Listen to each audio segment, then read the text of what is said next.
all of the sites were incredibly interesting in different ways. But you'd think as a Christian, right? Okay, I'm going to be most enraptured by the Church of the Holy Sepulchre, and I really wasn't. I was much more engaged by. I really do love Dave. I was really much more engaged by my experience at the Temple Wall and then on the Mount itself. We got to the Mount rather early so that we could kind of get the historical perspective and everything that had gone on there over the years. But the part that really touched me the most was, when we were down at the wall, and at that point we kind of had to split because there's the split of the section for women and the section for men, and I remember going down to the wall with Noam and Eric and some of our other colleagues, to pray at the wall, and that was incredibly moving, but I was more moved by the celebrations that were going on at the time. There were a number of bar mitzvahs going on at that time, and all the families surrounding these now young men, and celebrating this coming of age moment, and their younger, girl relatives on the other side of the divide are throwing candy at them and singing and dancing, and so I really just enjoyed being a part of someone else's traditions, as though I belonged there. And that really was, for me, the most important thing about that particular part of this journey was to kind of immerse myself in the traditions of others. And I think the more you do that and you come to kind of see a little bit of your own sort of family experience being played out in the culture and traditions of others, the more you connect with them. And I think that that's an important thing. And another reason why folks should really go on these trips. And just because it humanizes people rather than thinking of them and their cultures and their religions as abstractions, because they're not. These are human relationships and human traditions and human moments, and we should all see and experience them.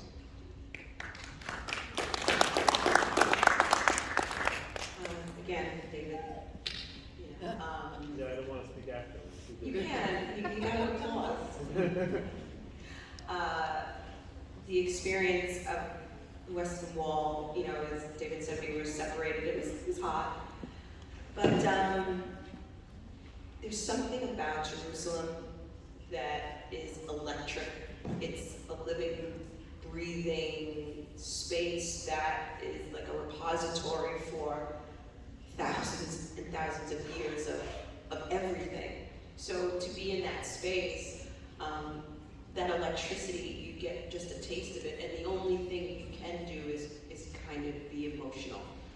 And it's taking you outside of yourself. You're not thinking about it. The energy that surrounds you, to touch the wall, to write a message, and to put it in thinking about the person that you're praying for, and then walking backwards, and hearing the wailing, and hearing all of us who, like the women, we're just holding each other and crying. And not really understanding why, but understanding that we are part of it. We are experiencing something really, really special and different. And so there's not many words you can describe that experience going to the wall. It's like the Matrix, you have to experience it for yourself.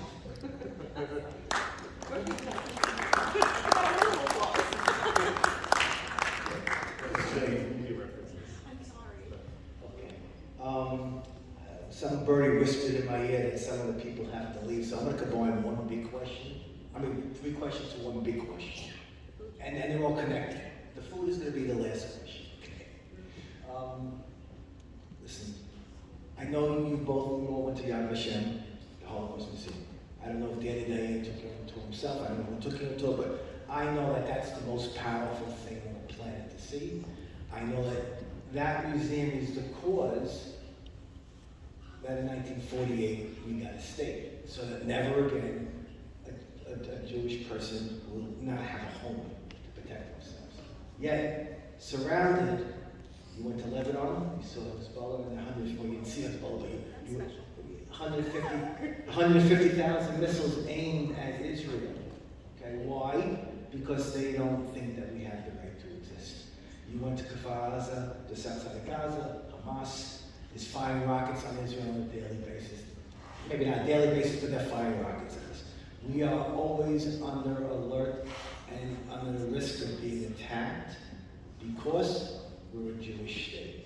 That's the only reason why. There's no other reason. We're not beating people in the streets. We're not trying to be bad people. We are just trying to be people. That's all we're trying to do. And that's why these trips are important. So you see all this, and you must have some kind of thought.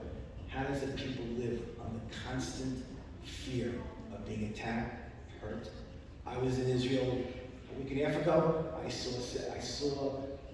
the sirens of 7 people being murdered on one side of the city. I saw sirens of the cop cars from my hotel window when the 2 people were killed by a 13-year-old boy that had nothing but hate at 13 years old, which is insane. So you saw the real threat, not the book threat, not the paper threat, not the TV threat, the real threat. What were your thoughts about that? So the bookends of the trip, I think early in the trip we went to the border of Lebanon, where Noam said there was a Hezbollah agent taking video of us, and at the end of the trip was that kibbutz on the Gaza envelope. And I won't say who, but she was very angry at me. And she was like, grabbed me, she's like, Eric, I hate you, why did you take me here, I want to go. I won't say who it was. Very angry. And you know, we have the safety and security of being able to chuckle about it. And I don't revel in anyone's anxiety or fear or anger, and I don't ever want anyone to be mad at me. But it's just hard to put yourself in that position every single day where you're on a kibbutz where you feel secure, kids feel secure enough to bring their bike to the bus stop and not lock it up. And yet have to have lunch in a secured bunker.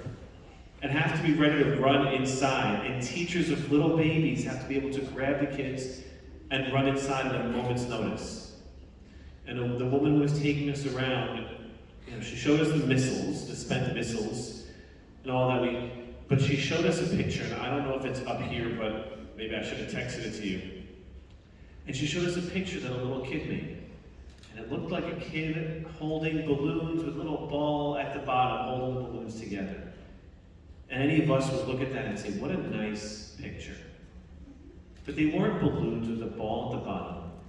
They were incendiary balloons with a device attached to it that is designed to cause damage and hurt. And that's what this little kid was drawing. That is what those children are going through. And it was especially heartbreaking, you know, knowing that we get to go back to America and they're living with that day after day. And you know, the innocence of those children is being destroyed. And they are not as safe as they should be. You know, not to get too into international politics or Congress, but anytime any of these people talk about cutting funding for the Iron Dome, I mean, that is the system that is keeping the people in those kibbutzim safe from those missiles. But I do think those are very impactful bookends to our trip. In between all the joy and the interest and the nuance we've been talking about throughout this, some things are very simple. And it's that little kids should not be in fear of incendiary balloons and missiles.